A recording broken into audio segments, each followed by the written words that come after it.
Today we're taking a look at the Jazz vs Clippers match, which is happening on Thursday, June 10, 2021, and giving you my betting tips and predictions in general on this game.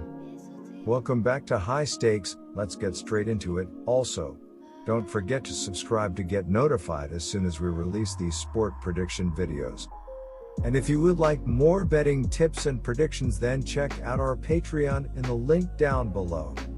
Our new Patreon is a way for us to help you improve your chances of making more money. 5 plans are available for each and every one of you.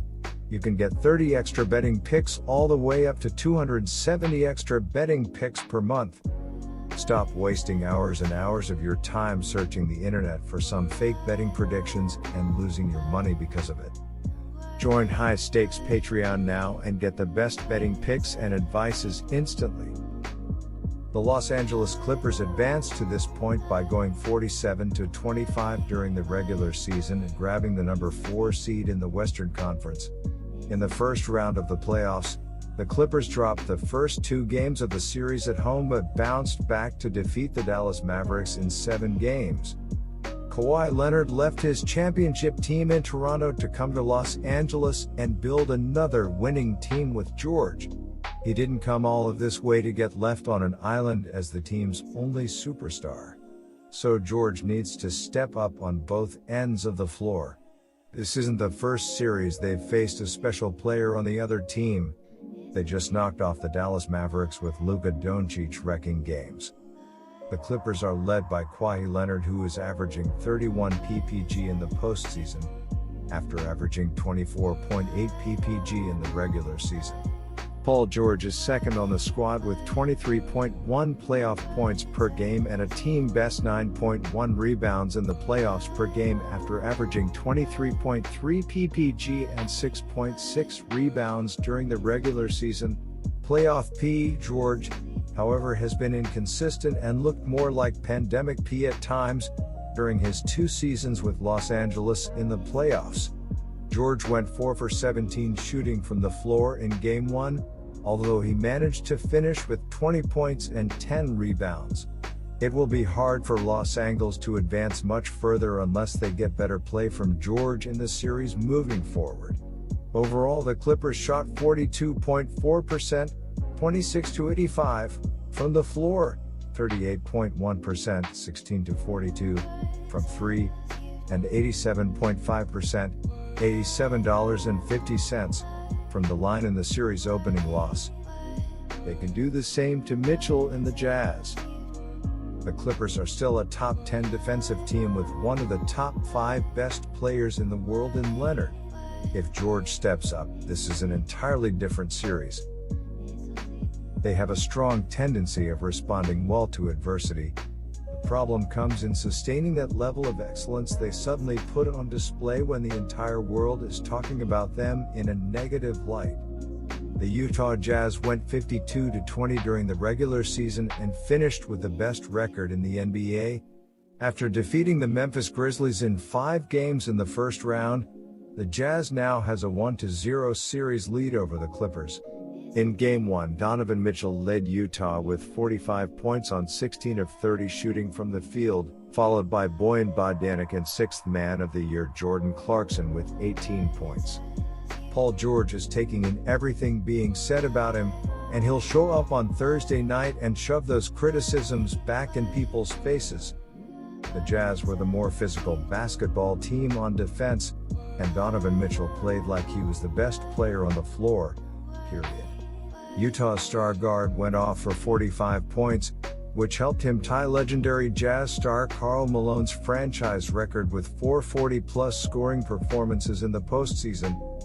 It should be noted that the Clippers are the number 4 ranked scoring defense in the league, and they actually did a great job of slowing down the Jazz's offense.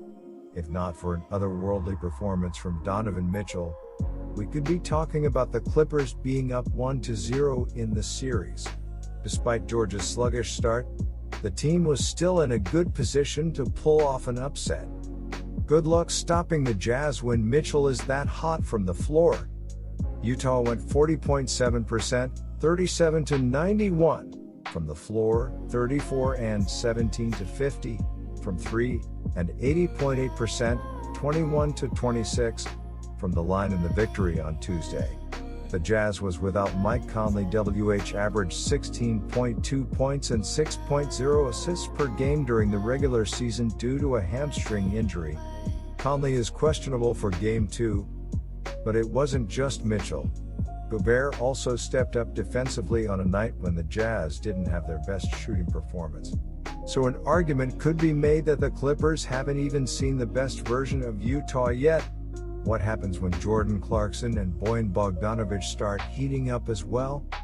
Right when it looked like the Clippers were turning the corner and figured things out, they returned to their inconsistent ways.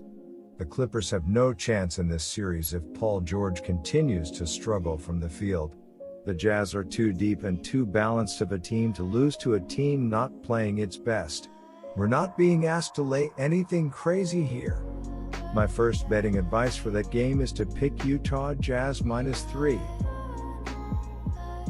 As could be expected from a team that just went 7 games to beat the Dallas Mavericks, rallying from a 3-2 deficit, the Clippers are not exactly well rested.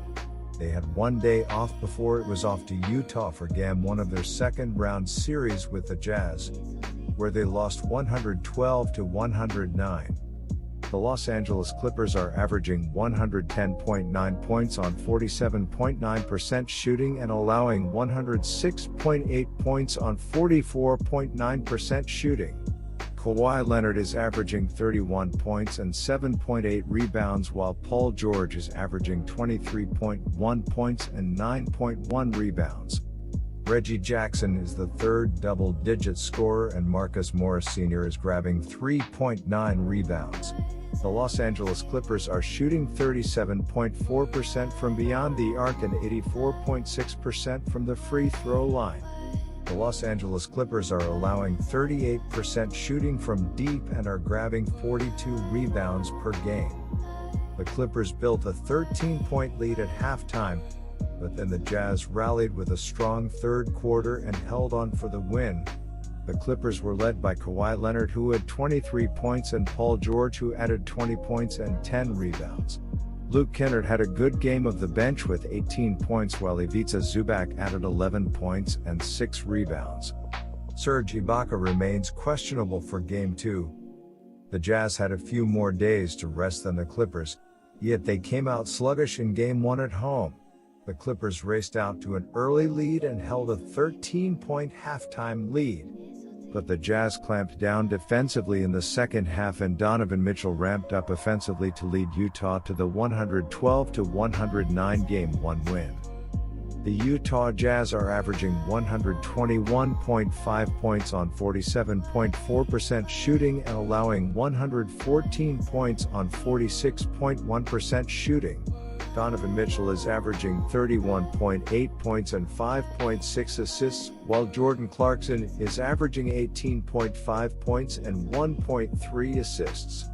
Bojan Bogdanovic is the third double-digit scorer, and Mike Conley is dishing 8.6 assists.